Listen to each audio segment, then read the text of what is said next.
सर्वेभ्यो नमो नमः। मैं प्राध्यापक कृष्ण वशिष्ठ आप सभी का संस्कृत सीखो के यूट्यूब चैनल पर हार्दिक स्वागत और अभिनंदन करता हूं। आज हम इस वीडियो में जानेंगे कि हरियाणा विद्यालय शिक्षा बोर्ड ने आदर्श प्रश्न पत्रों को किस प्रकार से पूछा है, अर्थात जो अब की बार पेपर आएगा 9वीं कक्षा का, वो जो पहले पेपर आता था उसके पैटर्न में बदलाव किया है। उस प्रकार से प्रश्न नहीं पूछे जाएंगे।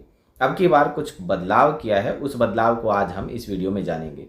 अगर आप इस बदलाव को नहीं समझते हैं तो आप वार्षिक परीक्षा में अच्छे अंक नहीं ला पाएंगे, क्योंकि अब की बार पैटर्न हरियाणा विद्यालय शिक्षा बोर्ड ने बदल दिया है। तो आइए जानते हैं कि हरियाणा विद्यालय शिक्षा बोर्ड ने किस प्रकार के बदलाव इस बार पेपर में किए हैं। ये पेपर जो आपको स्क्रीन पर दिखाई दे रहा है वो 2023-24 के लिए जो आदर्श प्रश्न पत्र 9वीं कक्षा का बोर्ड ने अपनी साइट पर डाला है वही है। इसका कोड है 515549 और ये इंस्ट्रक्शन कुछ संस्कृत पेपर की दी गई हैं कि 3 घंटे का पेपर रहेगा, 80 नंबर रहेंगे, ये वही हैं।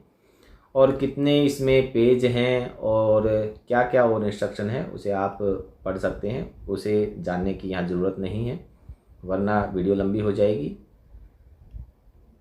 ये बात जानने की ज़रूरत है कि अस्मिन् प्रश्न पत्रे पंचखंडाः सन्ति। इस प्रश्न पत्र में 5 खंड रहेंगे और वो 5 खंड कौन कौन से होंगे। खंड क अपठित अवबोधनम 10 अंकों का, खंड ख रचनात्मक कार्यम ये 10 अंकों का, खंड ग पठित अवबोधनम ये 24 अंकों का रहेगा, खंड घ अनुप्रयुक्त व्याकरणम ये 20 अंकों की आएगी, अर्थात व्याकरण जो है वो 20 अंकों की आपसे सीधी सीधी पूछी जाएगी। खंड ग पाठाधारिताः बहुविकल्पीयाः प्रश्नाः ये पाठ से आधारित बहुविकल्पीय प्रश्न आपसे 16 अंकों के पूछे जाएंगे। यहाँ ध्यान देने की बात यह है कि बोर्ड ने अब की बार साफ स्पष्ट शब्दों में लिख दिया है पाठाधारिताः, अर्थात जो आपसे बहुविकल्पीय प्रश्न पूछे जाएंगे वो पाठ से आधारित होंगे। हरियाणा विद्यालय शिक्षा बोर्ड ने अपने पाठ्यक्रम में कोई भी ग्रामर के लिए अलग से पुस्तक नहीं लगाई है। तो सेमुसी भाग 1 9वीं कक्षा के लिए जो पाठ्य पुस्तक है तो उसके पाठों में जो व्याकरण है उसी से आधारित ये आपके बहुविकल्पीय प्रश्न पूछे जाएंगे। पाठों के अभ्यास से या पाठों के अंदर कहीं से भी आपसे प्रश्न पूछे जा सकते हैं। खंड क अपठित अवबोधनम अधोलिखितं गद्यांशं पठित्वा प्रदत्त प्रश्नानाम् उत्तराणि यथा निर्देशं संस्कृतेन लिखत। अब हम पिछले पैटर्न को जान लेते हैं पहले और फिर नए पैटर्न पर चर्चा करते हैं। खंड क अपठित अवबोधनम पहले भी खंड क में ही आता था, 10 अंकों का ही आता था, अब भी 10 अंकों का ही है, तो अंकों के आधार पर कोई परिवर्तन नहीं हुआ। लेकिन आप ये जान लें कि पहले जो ये खंड क का अपठित अवबोधनम आता था उसमें 5 प्रश्न पूछे जाते थे और पूर्ण वाक्य में आपको उसके उत्तर देने होते थे और प्रत्येक प्रश्न 2 अंकों का होता था। लेकिन अब की बार ऐसा नहीं है। अब की बार आपको अपठित अवबोधनम में जो 10 अंक हैं उनको अलग अलग भागों में बांट दिया है, उसको हम जान लेते हैं। इस वीडियो में हम केवल पैटर्न को समझेंगे, इस प्रश्न पत्र को हल नहीं करेंगे। अगर प्रश्न पत्र को हम हल करेंगे तो वीडियो लंबी हो जाएगी। केवल आज पैटर्न को जानते हैं, दूसरी वीडियो में हम इस प्रश्न पत्र को हल भी कर लेंगे। अधोलिखितं गद्यांशं पठित्वा प्रदत्त प्रश्नानाम् उत्तराणि यथा निर्देशम, ये लिख दिया है साफ स्पष्ट कि यथा निर्देशम, जैसा आपको निर्देश दिया जाए उसी प्रकार से आपको उत्तर देने हैं। पहला प्रश्न है एक पदेन उत्तरतः केवलम प्रश्नद्वयम, एक पद में उत्तर आपको देना है और इसमें 2 प्रश्न आपसे पूछे जाएंगे और ये 2 अंकों के होंगे। अगर आप 3 प्रश्नों के भी उत्तर दे देते हैं, तीनों अगर आपको आते होंगे, तीनों के आपने उत्तर दे दिए तो आपको अंक 2 ही मिलेंगे। अगर आपने 3 प्रश्नों के उत्तर दिए हैं, कोई एक प्रश्न अगर गलत हो गया है, आपने गलत उसका उत्तर लिख दिया है, तो भी आपको जो सही 2 प्रश्न हैं उनके आपको अंक मिल जाएंगे। एक पदेन उत्तरतः पहला ये भाग रहेगा इसका, और ब भाग है पूर्ण वाक्येन उत्तरतः, इसमें भी आपको केवलम प्रश्नद्वयम। अब ये खास इसमें समझने की बात ये है कि बोर्ड ने अब की बार हर प्रश्न के साथ ऑप्शन डाल दिया है कि 3 प्रश्न दिए हैं, आपको 2 करने हैं। अब ब भाग में भी पूर्ण वाक्य में जो उत्तर है उसमें भी आपको 3 प्रश्न दिए गए हैं और उनमें से भी आपको 2 प्रश्न करने हैं। और ये जो पूर्ण वाक्य में उत्तर देने वाला जो प्रश्न है उसके जो अंक हैं वो एक प्रश्न के 2 हैं, अर्थात इस ब भाग के पूर्ण वाक्य न उत्तरत वाले भाग के 4 अंक रहेंगे। इसमें आपको पूर्ण वाक्य में उत्तर देना है। एक पदेन उत्तरत और पूर्ण वाक्येन उत्तरत, इसको थोड़ा सा आप इस प्रकार से समझ सकते हैं। जैसे आप सुबह सुबह विद्यालय में जा रहे हों और रास्ते में आपको कोई मिल जाए, वो आपसे प्रश्न पूछे कि आप कहाँ जा रहे हैं, तो आप क्या उत्तर देंगे? मैं विद्यालय जा रहा हूँ। तो ये हो गया पूर्ण वाक्य में, जैसा आपसे प्रश्न पूछा गया उसी भाषा में आप अक्सरशः आपने पूर्ण वाक्य में उत्तर दे दिया। अगर इसका एक पद में उत्तर कहा जाए कि आप एक पद में एक शब्द में उत्तर दें, तो वो क्या होगा? विद्यालय में।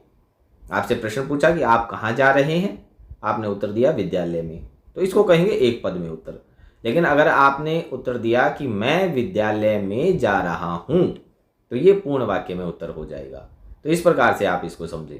पूर्ण वाक्येन उत्तरतः ये आपको 2 अंक का एक प्रश्न रहेगा और एक पदेन उत्तरतः ये 1 अंक का रहेगा। सहभाग इसका रहा अस्य अनुच्छेदस्य कृते उपयुक्तम शीर्षकम संस्कृतेन लिखत। अब तक जो प्रश्न पूछे जाते थे अपठित गद्यांश में, कभी शीर्षक का प्रश्न वहां दे दिया जाता था, कभी नहीं, ज़्यादातर नहीं ही पूछा जाता था। कभी कभार ऐसा भी हुआ है कि वहाँ शीर्षक का भी प्रश्न पूछ लिया गया है। लेकिन अब आपको सहभाग जो है वो अनुच्छेद का उपयुक्त शीर्षक लिखने के लिए आएगा और 1 अंक का रहेगा। द भाग इसका है, ये 3 अंकों का रहेगा। यथा निर्देशम उत्तरतः, यहाँ आप भी आपको 3 प्रश्नों के उत्तर देने हैं और आपको 4 प्रश्न दिए गए हैं। यथा निर्देशम में ये है कि आपको जैसा निर्देश प्रति प्रश्न दिया गया है उसी के आधार पर आप उसका उत्तर देंगे। जैसे क भाग में दिया कि अस्य पदस्य संधि विच्छेदम किम, कि इस पद का, कौन से पद का? अत्रैव पद का संधि विच्छेद करें। ख भाग में आपसे पूछा कुर्वन्ति पदे कह लकार। ग भाग में आपसे पूछा लघु राज्यम का विशेषण पद क्या है। और घ भाग में आपसे पूछा जनाः अस्मिन् पदे का विभक्ति, कि इसमें विभक्ति कौन सी है। तो आपको जैसा निर्देश दिया गया है बहुविकल्पीय प्रश्न आपसे पूछे जाएंगे, उनमें से आपको एक उत्तर को छांटना है और उसको उत्तर पुस्तिका में लिख देना है। ये भी 1-1 अंक का रहेगा और 4 में से केवलम प्रश्न त्रयम, केवल 3 प्रश्न आपको करने हैं। खंड ख रचनात्मक कार्यम। भवतः नाम सुरेश स्वमित्रम रमेशं प्रति विद्यालयस्य वार्षिकोत्सव विषये लिखितं प्रदत्त पत्रं पठित्वा मंजूषातः पदानि चित्वा उत्तर पुस्तिकायां लिखत। आपका नाम सुरेश है और आपको अपने मित्र रमेश के प्रति विद्यालय का जो वार्षिक उत्सव है उसके विषय में एक पत्र लिखना है। और ये पहले भी इसी प्रकार से पूछा जाता था, 5 अंक पहले भी होते थे, 5 इसमें खाली स्थान होते थे और उनमें से मंजूषा आपको नीचे दी गई है, उसी में से आपको छांट के इसके प्रश्नों के उत्तर देने हैं। ऐसे ही निर्दिष्ट चित्रम दृष्ट्वा मंजूषायां प्रदत्त शब्दै उचित रिक्त स्थानानि पूरयित्वा लिखत। आपको एक चित्र दिया जाएगा और उसके भी 5 खाली स्थान दिए गए हैं और मंजूषा दी गई है। उसमें से आपको चित्रों को देखते हुए वाक्यों को बनाना है और मंजूषा से शब्दों का इस्तेमाल करते हुए। यह प्रश्न भी इसी प्रकार से आपसे पहले भी पूछा जाता है, तो इसमें कोई बदलाव नहीं है। खंड ग भाग में देखें, पठित अवबोधनम निम्नलिखितं गद्यांशं पठित्वा हिंदी भाषया सप्रसंग सरलार्थम लिखत। सप्रसंग आपको सरलार्थ लिखना है। सप्रसंग सरलार्थ के आपको 4 अंक दिए जाएंगे। अब इसमें एक चीज़ आपको ये जान लेने की ज़रूरत है कि जो विद्यालय शिक्षा बोर्ड ने इसकी अंक योजना डाली है, उस अंक योजना को जान लेते हैं कि आपको इसके अंक किस प्रकार से मिलेंगे। सप्रसंग सरलार्थ करना पहले भी आता था। 2 आपको गद्यांश दिए गए हैं, उसमें से एक गद्यांश का आपको सप्रसंग सरलार्थ करना है। अब आप इसकी अंक योजना को देखें। मार्किंग स्कीम क्या दी है तीसरे प्रश्न की। सबसे नीचे वाली लाइन पर आप ध्यान दें, कस्यापि एकस्य गद्यांशस्य हिंदी भाषया प्रसंगम सरलार्थम च लेखनेन 1 + 3 = 4 अंकाः प्रदेयाः। अर्थात आपको सप्रसंग जो सरलार्थ लिखना है उसके 4 अंक तभी दिए जाएंगे जब आप प्रसंग सहित उसका सरलार्थ लिखेंगे। तो प्रसंग का आपको 1 अंक मिलेगा और सरलार्थ के आपको 3 अंक मिलेंगे। अर्थात अगर आप प्रसंग नहीं लिखते हैं तो आपको, और सरलार्थ आप ठीक लिख देते हैं तो आपको 3 अंक दिए जाएंगे, आपका 1 नंबर काट लिया जाएगा। और प्रसंग सहित आप सरलार्थ लिखते हैं तभी आपको 4 अंक दिए जाएंगे। वापिस हम आ जाते हैं प्रश्न नंबर 4 पर। यह भी ठीक उसी प्रकार से पूछा गया है और पहले भी इसी प्रकार से पूछा जाता रहा है कि एक श्लोक दे दिया जाएगा और उसका सरलार्थ आपको हिंदी भाषा में लिखना है। तो ये भी उसी प्रकार से विभाजित किया गया है अंक योजना में कि आप प्रसंग लिखेंगे और फिर सरलार्थ लिखेंगे। तो प्रसंग सहित अगर सरलार्थ लिखते हैं तो 1 जमा में 3, 4 अंक आपको प्रदान किए जाएंगे। प्रश्न नंबर जो 5 है उसमें बदलाव किया है।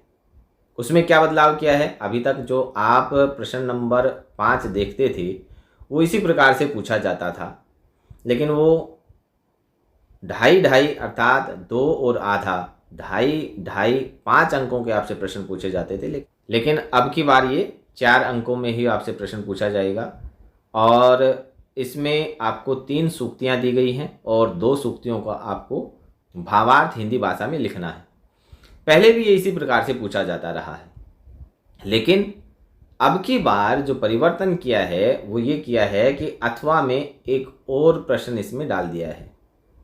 प्रश्न नंबर जो 5 है वो सूक्तियों का भावार्थ लिखना पहले आता रहा है, पहले आता था, लेकिन अब की बार परिवर्तन क्या किया कि इसमें अथवा में एक और प्रश्न रख दिया है। वो प्रश्न क्या है? अधोलिखित श्लोकस्य अन्वयम मंजूषातः उचित पदानि चित्वा पूरयत। अर्थात आपको एक श्लोक दिया जाएगा और उसका अन्वय जो है वो संस्कृत भाषा में नीचे लिखा जाएगा और उसमें खाली स्थान रख दिए जाएंगे और एक मंजूषा भी दी जाएगी। तो आप मंजूषा को देखते हुए, श्लोक को देखते हुए उस अन्वय को पूरा करेंगे और अगर आप उस अन्वय को पूरा करते हैं तो आपको 4 अंक पूरे मिल जाएंगे। मैं ये कहता हूँ कि ये हमारे संस्कृत के बच्चों के लिए बहुत ही अच्छा किया गया है कि आपको एक श्लोक भी दे दिया, मंजूषा भी दे दी और उसमें से आपको खाली स्थान भरने हैं। इस प्रकार से श्लोक आपके सामने दिया गया हो, अन्वय आपको दिया गया हो और वो मंजूषा में शब्द भी दिए गए हों जिनको आपको इस प्रश्न में भरना है, तो ये आपके लिए बहुत आसान हो गया है और ये 4 नंबर आपको आसानी से मिल जाएंगे। प्रश्न नंबर 6, अधः प्रदत्तं गद्यांशं पठित्वा प्रश्नानाम् उत्तराणि संस्कृतेन पूर्णवाक्येन लिखत केवलं प्रश्नत्रयम्। यह गद्यांश आपसे 3 अंकों का पूछा जाएगा और पहले भी ये 3 अंकों का ही पूछा जाता था। अब अंतर ये है कि आपको 4 प्रश्न दिए जाएंगे और उनमें से आपको केवल 3 प्रश्नों के उत्तर देने हैं और ये 3 अंकों का होगा। ये ध्यान रखना है कि संस्कृतेन पूर्ण वाक्य ने लिखता, ये उत्तर आपसे मांगे गए हैं कि आप पूर्ण वाक्य में इसके उत्तर दें, एक पद में उत्तर नहीं दे। अगर आप एक पद में उत्तर देंगे तो आपके नंबर काट लिए जा सकते हैं। 7वां प्रश्न है कि निम्नलिखित श्लोकम पठित्वा प्रदत्त प्रश्नानाम उत्तराणि संस्कृतेन पूर्ण वाक्य ने लिखता केवलम प्रश्नद्वयम्। पहले भी ये प्रश्न इसी प्रकार से पूछा जाता था और एक श्लोक दे दिया जाता था, उसमें से 2 प्रश्न आपसे पूछ लिए जाते थे और 2 अंकों के होते थे। लेकिन आपको पूर्ण वाक्य में स्पष्ट यहाँ लिखा है कि पूर्ण वाक्य में ही आपको इसके उत्तर देने हैं। तो अगर आप एक पद में अगर उत्तर देंगे तो आपके नंबर काटे जा सकते हैं। 3 प्रश्न आपको दिए जाएंगे और उनमें से आपको 2 प्रश्नों को करना है। 8वां प्रश्न है कि रेखांकित पदानि आधृत्य कोष्ठकात् चित्वा प्रश्न निर्माणम कुरुत। ये भी आपके लिए बड़ा आसान कर दिया है बोर्ड ने कि आपको रेखांकित शब्दों से प्रश्न निर्माण करने हैं। ये पहले भी प्रश्न पूछे जाते रहे हैं इसी प्रकार से, लेकिन आपको अब की बार ब्रैकेट में उनके उत्तर भी दे दिए गए हैं और एक को चुनकर उसके उत्तर को आपको लिखना है। तो रेखांकित पदों का जो प्रश्न निर्माण है वो कोष्ठक से, इस कोष्ठक में जो उत्तर दिए गए हैं उनसे चुनकर आप लिख सकते हैं। और केवलम प्रश्न त्रयम, 8वें प्रश्न में 5 प्रश्न पूछे हैं, 5 भाग हैं इसके, लेकिन आपको केवल 3 प्रश्न करने हैं। तो जो 3 प्रश्न आपको अच्छे से आते हैं उनके आप उत्तर पेपर में लिख सकते हैं। 9वां प्रश्न जो है, प्रश्न पत्रे लिखित श्लोकान विहाय सेमुसी भाग 1 पुस्तकात् एकम श्लोकम संस्कृत भाषया लिखत, कि प्रश्न पत्र में जो लिखे हुए श्लोक हैं उनको छोड़कर अपनी पाठ्यपुस्तक से सेमुसी भाग 1 पाठ्यपुस्तक से कोई एक श्लोक आप संस्कृत भाषा में लिखें। यह भी पहले इसी प्रकार से पूछा जाता रहा है। 4 अंकों का पहले भी पूछा जाता था, अब भी ये 4 अंकों का ही पूछा गया है, इसमें कोई बदलाव नहीं है। अनुप्रयुक्त व्याकरणम खंड घ, इसमें 10वें प्रश्न का क्या भाग है? स्वर संदेह अथवा यण संदेह परिभाषाम हिंदी भाषया उदाहरण च संस्कृत भाषया लिखत।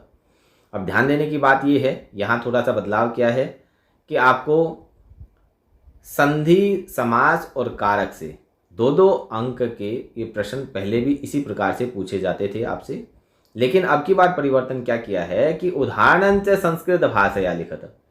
तीनों ही भागों में, संधि में भी, समास में भी और कारक में, आपसे ये कहा गया है कि परिभाषा तो आप हिंदी भाषा में लिखें, लेकिन अगर आप उदाहरण लिखते हैं तो उसको आप संस्कृत भाषा में ही लिखेंगे। पहले ऐसे होता था, आपसे सीधा स्पष्ट ये प्रश्न पूछा जाता था कि स्वर संदेह अथवा यण संदेह परिभाषाम सोदाहरणम हिंदी भाषया लिखत, उदाहरण सहित आप हिंदी भाषा में लिखें। ये आपसे इस प्रकार से निर्देश आपको दिए जाते थे। उसमें होता क्या था कि पूरे हरियाणा में बहुत से अध्यापक ये मानते थे कि अगर संधि, कारक और समास का उदाहरण अगर संस्कृत भाषा में नहीं दिया गया तो ये संस्कृत नहीं है, ये तो हिंदी ही हो जाएगी।